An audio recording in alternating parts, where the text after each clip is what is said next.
Мен өткөндө эле айттым эле, жок дегенде 5%га түшүрбөсө, мына шайлоо революция менен бүтөт. Бүгүнкү күндөгү элдин маанайы ушундай. Жараткан Аллах Таала жазалай турган кишисинин кулагына тыгын тыгып, жүрөгүнө мөөр басып, көзүнө парда тартып коет дейт. Бүгүнкү бийлик жаза ала турган бийлик. Жазасын колуна кармай турган бийлик.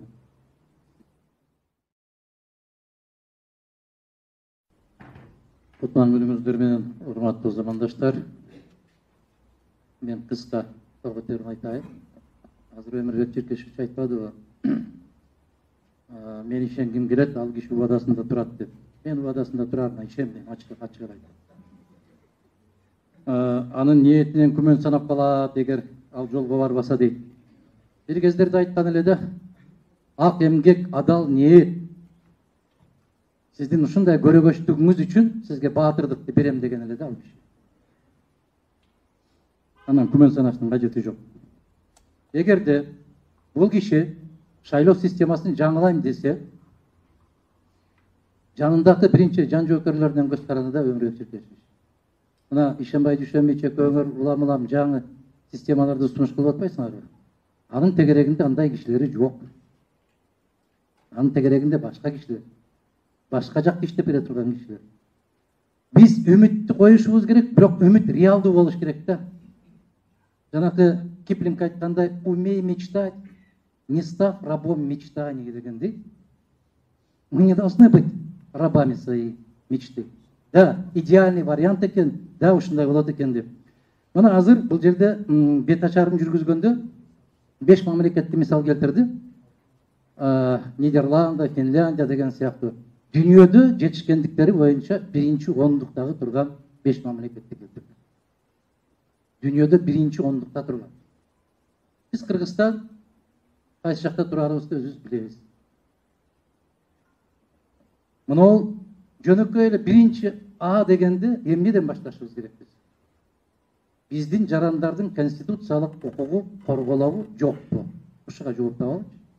Бул машинаны кое туралы, башка технологияларды кое туралы. Мен кыргыз жаранымын. Мен шайлоого, шайланууга укугум барбы деген суроого жооп табалычы. Мен айтам, баса белгилейт. Жок. Укугуң жок. Себеп сен өзгөндө жашап атсаң, сенин тизмең базар коргондон чыгышы мүмкүн. Базар коргондо жашап атсаң, сенин тизмең ат башыдан чыгышы мүмкүн. Калппы? 100% чындык. Форма 2 деген бале бар. Мына Оштун өзүнөн өткөндөгү шайлоодо канча киши Күлчөгө барып добуш берип келген 5 колдой билесиңер баары. Мына технология, ал технология. Тооба келтирем мен, тооба келтирем, айланайын. Мен Кыргызстанда жашайм, мен реалдуу жашагым керек. Биз ирип бүткөнбүз. Бир суур дейт, азыр Өмүрбек Черкешев айтканда, ошол суурдун 3 баласы болуп атпайбы? Үчөө эле казып атат. Кийинки шайлоодо көрүп атасыңар азыр, могул 3 партияга даярдык көргүлө деп бир эле киши баарды чакырып чай берип аткан жок. Колгон токой миллионерлер чай берип атат. Мен канчанчы болуп кирип калам деп. Мына мен бир жума башта Москвадан келдим. Менин укугум бар деп Россиядагы биздин жарандар монда блокнот чыгарышып атат. Менин укугум бар деп футболка жасап кийишип атат. Менин укугум бар деп момундай чыгарып атат. Менин укугум бар деп чөйчөктөрдү чыгарып атат. Мына ошолордун кыйкырыгын бүгүн угабы бүгүн депутаттар? Жээнбеков угабы бүгүн? Укпайт. Себеп биз аны 1 жыл башта угузганбыз. Укпай койгон, азыр деле укпай атат. Жараткан Аллах Таала жазалай турган кишисинин кулагына тыгын тыгып, жүрөгүнө мөөр басып, көзүнө парда тартып коет дейт. Бүгүнкү бийлик жаза ала турган бийлик. Жазасын колуна кармай турган бийлик. Мына 1 миллионго жакын кыргыз жарандары чыркырап ыйлап жүрөт. Менин укугум бар деп. Жок, сенин укугуң жок дейт. Эгерде мына Smartmatic деген фирма, мен силерден сурандым, жок дегенде баланча турат, кеми бар деп койбойсуңар деп орточосу. Анан акырын айтты, 2000-дин тегерегинде болот экен деп. Туура айтат, ижарага алсак болбойбу? Мына телефондор чыгып атат го.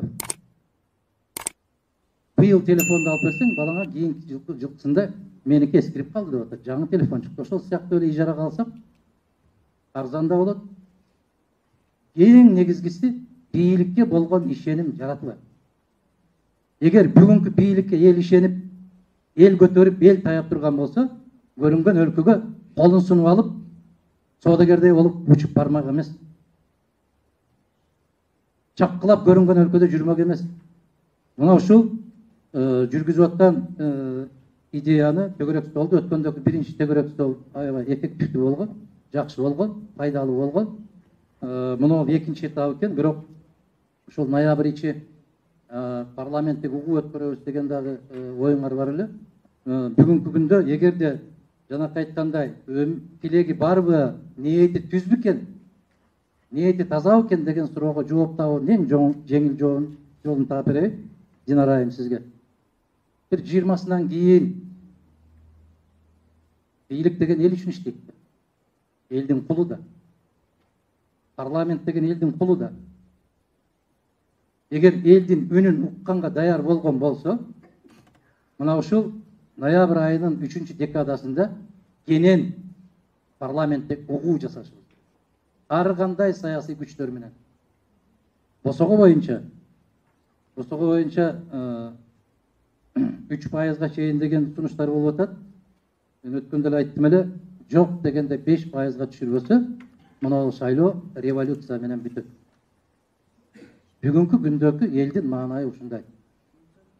Экинчи чоң маселе дагы баса белгилеп айтам.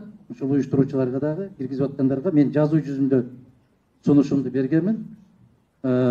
Конституциялык укукту ордуна коелу. Кыргызстандын жаранысын шайлоого укугуң бар деген. Муну болгондо дагы көтөрүп жүрүп бардык жерде өткөрсө болот экен да муну. Полицияларга акча аябай керек болуп атпайбы? Туура, муну токмокто айланып өткөн жолдун ар бир талдын түбүндө отурат да мондойду көтөрүп алып. 60-тан өттүңбү акча төлөдүп? Эгер өлкө кызыктар болсо, өз жаранынын укугун ордуна коюп берем деген болсо, мондайды көтөрүп алып, Россияда базарларда кыргыздар чогуу иштеген жерде 1800 киши турган, алар каттоодон өтүшүп атат. Каттоодон өтүп аткандыгынын белгиси азыр электрондук каттоо болуп калган. Телефондон эле каттоодон өтүшүп атат. Биз 1800 киши ушул жерге жыйналдык, шайлоону ушул жерден өтөбүз деген талапты коюшкан болсо, ошол жерге ушуну көтөрүп барышы милдеттүү болот мамлекет. Конституция ант берди. Анан өткөндө элчи менен жолугушканда элчи айткан имиш: мен борбордук шайлоо комиссиясын чакырып, силер менен жолугушуу уюштурам. Жолугушуу уюштуруунун кереги жок. Аны чечүү керек. Конституцияда талап ушундай коюлган. Ушул талапты дагы бир жолу баса белгилейбиз. Уюштуруучуларга рахмат. Мен эч бир жыйындарга көп катышчу эмес элем. Мына ошол шайлоо кодексине тийиштүү болгон маселелер боюнча Динара айым, Гүлнара айым экөөңөргө эч бир жыйында жок деп атканым жок. Эгер парламенттик ачык укууга даяр болгон болсо, ал жерде дагы чыгып баяндама жасап берүүгө даярмын. Рахмат, ийгилик болсун.